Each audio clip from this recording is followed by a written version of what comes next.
أعوذ بالله من الشيطان الرجيم. بسم الله الرحمن الرحيم. الحمد لله رب العالمين الرحمن الرحيم مالك يوم الدين. إياك نعبد وإياك نستعين.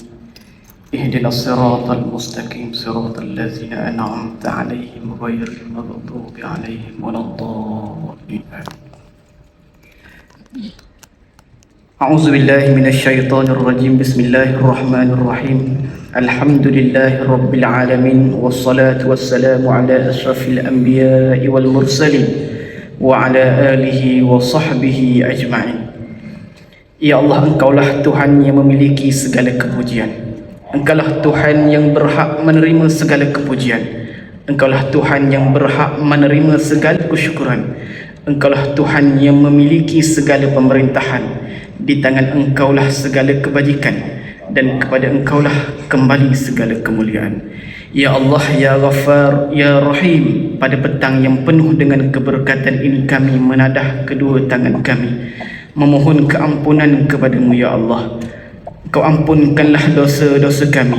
Engkau ampunkanlah dosa kedua ibu bapa kami, ahli keluarga kami, guru-guru kami, sahabat-sahabat kami, kenalan-kenalan kami, dan dosa sekalian dari kami. Ya Allah, Ya Rahman, Ya Rahim, pada petang ini kami berhimpun di Triple Diamond Recognition Ceremony bagi tahun keuangan 2024-2025 untuk meraihkan kejayaan guru dan sahabat-sahabat kami.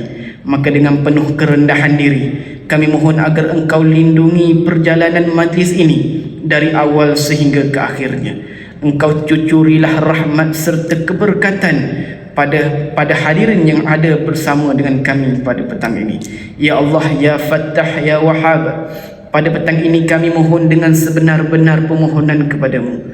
Apa sahaja anugerah dan kejayaan yang bakal diperoleh, apa sahaja kejayaan yang bakal kami saksikan nanti, Engkau jadikan ia kebaikan buat diri kami, buat keluarga kami, buat orang-orang yang berada di sekeliling kami. Ya Allah, Ya Muqallibal Qulub, kami mohon Engkau peliharalah hati kami, dan Engkau jauhkan ia dari rasa untuk berbangga-bangga dengan apa sahaja anugerah yang bakal diterima pada kali ini.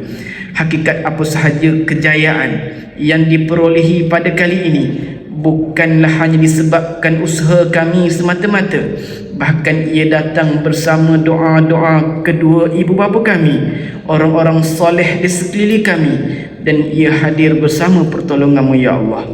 Ya Allah, kami sedar dan kami insaf bahawa kejayaan-kejayaan ini bukan semata-mata kejayaan, tetapi ia datang bersama